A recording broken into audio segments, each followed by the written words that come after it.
শ্ৰীনিবাস ৰামানুজন শ্ৰীনিবাস ৰামানুজন এজন অতি প্ৰভাৱশালী ভাৰতীয় গণিতজ্ঞ আছিল।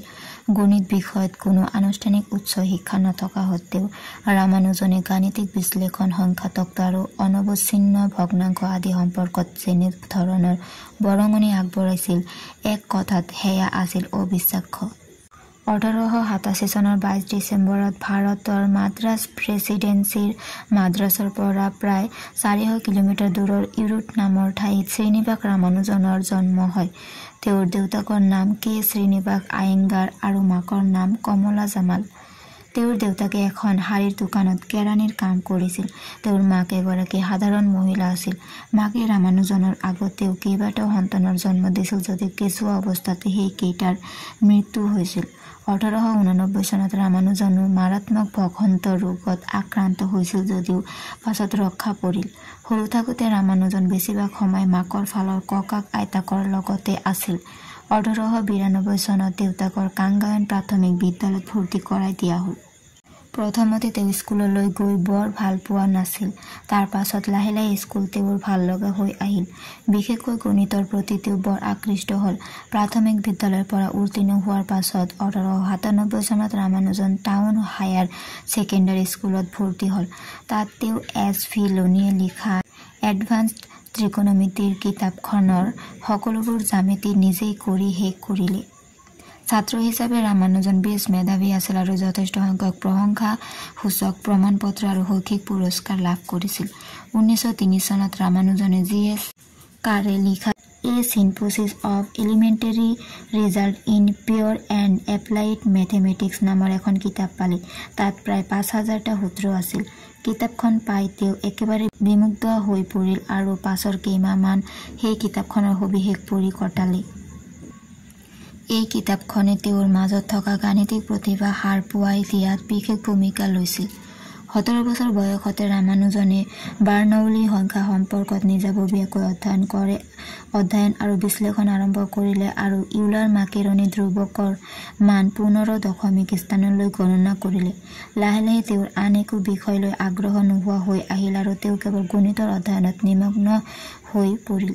তথাপি 1904 চনত ৰামানুজন টাউন হায়াৰ ছেকেণ্ডাৰী স্কুলৰ পৰা শিক্ষান্ত পৰীক্ষাত ভালদৰে উত্তীৰ্ণ হ'ল আৰু গণিতত দেখুওৱা অসামান্য কৃতিত্বৰ বাবে স্কুলৰ প্ৰধান শিক্ষক কৃষ্ণস্বামী আয়াৰৰ পৰা কে ৰংগনাথ ৰাও পুৰস্কাৰ লাভ কৰিলে। তাৰ পাছত তেওঁ জলপানী পাই কুম্ভকোণমৰ চৰকাৰী কলা মহাবিদ্যালয়ত নাম লগালে। কিন্তু সেই মহাবিদ্যালয়ৰ প্ৰথম পৰীক্ষাতে গণিতৰ বাহিৰে আন সকলোবোৰ বিষয়তে অনুত্তীৰ্ণ হৈ জলপানীটো হেৰুৱালে। তাৰ পাছত তেওঁ মাদ্ৰাজৰ পাচাইয়াপ্পাছ কলেজত ভৰ্তি হ'ল।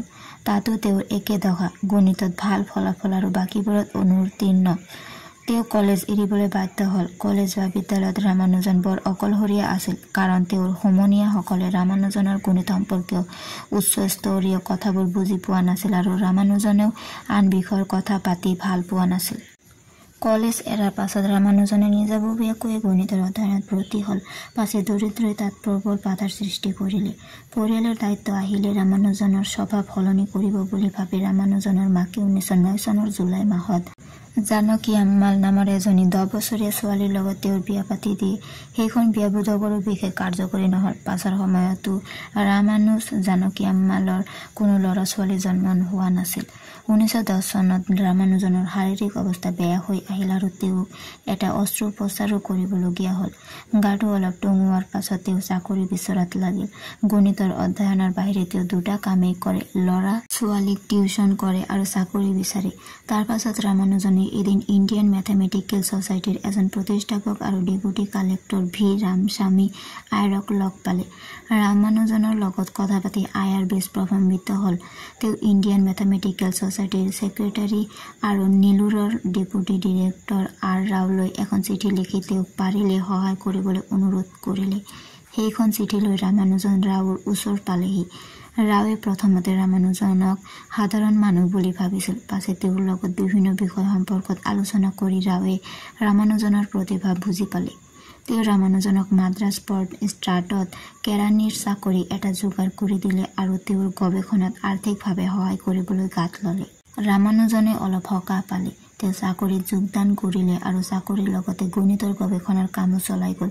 1911 চনত ৰামস্বামী আয়াৰৰ সহায়ত জাৰ্নেল অফ ইণ্ডিয়ান মেথামেটিকেল ছ'চাইটিত তেওঁৰ প্ৰথমখন গৱেষণা পত্ৰ প্ৰকাশ হ'ল। 17 পৃষ্ঠাৰ সেই গৱেষণা পত্ৰখনৰ আলোচ্য বিষয় আছিল বাৰ্নৌলিৰ সংখ্যা। সেইখনৰ প্ৰকাশে ৰামানুজনক প্ৰতিষ্ঠা পোৱাত যথেষ্ট সহায় কৰিল আৰু সোনকালে তেওঁ ভাৰতৰ গণিতজ্ঞ সমাজত বিখ্যাত হৈ পৰিল। তেওঁৰ শুভাকাংক্ষীসকলে তেওঁক উচ্চ পৰ্যায়ৰ গৱেষণা আৰু অধ্যয়নৰ বাবে বিদেশলৈ যাবলৈ পৰামৰ্শ দিলে। গণিতৰ উচ্চ পৰ্যায়ৰ অধ্যয়নৰ বাবে ৰামানুজনৰো মন আছিল, কিন্তু তাৰ বাবে কোনো বাট বিচাৰি নাপাই ৰামানুজনে 1913 চনত ইংলেণ্ডৰ প্ৰখ্যাত গণিতজ্ঞ G.H. হাৰ্ডিলৈ এখন দীঘলীয়া চিঠি লিখিলে।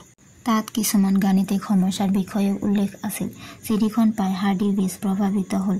গুণীয়ে গুণিৰ মূল বুজি পালে আৰু তেওঁ ৰামানুজনক ইংলেণ্ডলৈ মাতিলে। হাৰ্ডিয়ে লিখালিখি কৰি ৰামানুজনক মাদ্ৰাজ বিশ্ববিদ্যালয়ৰ পৰা এক স্কলাৰশ্বিপ আৰু ইংলেণ্ডৰ ট্ৰিনিটি কলেজৰ পৰা এটা অনুদান যোগাৰ কৰি দিলে। 1914 চনত ৰামানুজন ইংলেণ্ডলৈ গ'ল। তাত হাৰ্ডিয়ে তেওঁ কেম্ব্ৰিজ বিশ্ববিদ্যালয়ৰ অধীনত অধ্যয়ন আৰু গৱেষণাৰ সুবিধা কৰি দিলে।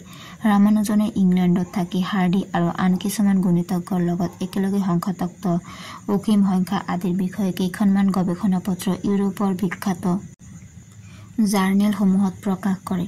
1916 চনত ৰামানুজনক কেম্ব্ৰিজৰ বেচেলৰ অৱ ছায়েন্স ডিগ্ৰী প্ৰদান কৰা হ'ল।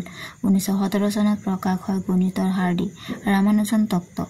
এই সূত্ৰৰ এতিয়াও ব্যাপক প্ৰচলন আছে। কোনো আনুষ্ঠানিক গণিত শিক্ষা নথকা সত্ত্বেও ৰামানুজনে গণিতত বিৰল দক্ষতা দেখুৱাইছিল। তেওঁ ৰিমান চিৰিজ বিশ্লেষণ কৰি দেখুৱাইছিল। কলন গণিতৰ কিছু গুৰুত্বপূৰ্ণ কামো কৰিছিল। 1918 চনত ৰামানুজন ৰয়েল ছ'চাইটিৰ ফেইল হয়। ইংলেণ্ডত থাকিলে ইংলেণ্ডৰ বায়ু পানীয়ে তেওঁক খোজা নাছিল। তদুপৰি ৰামানুজন নিৰামিষ ভোজী আছিল আৰু ইংলেণ্ডত পুষ্টিকৰ নিৰামিষ খাদ্য পোৱাটো দিগদাৰেই আছিল।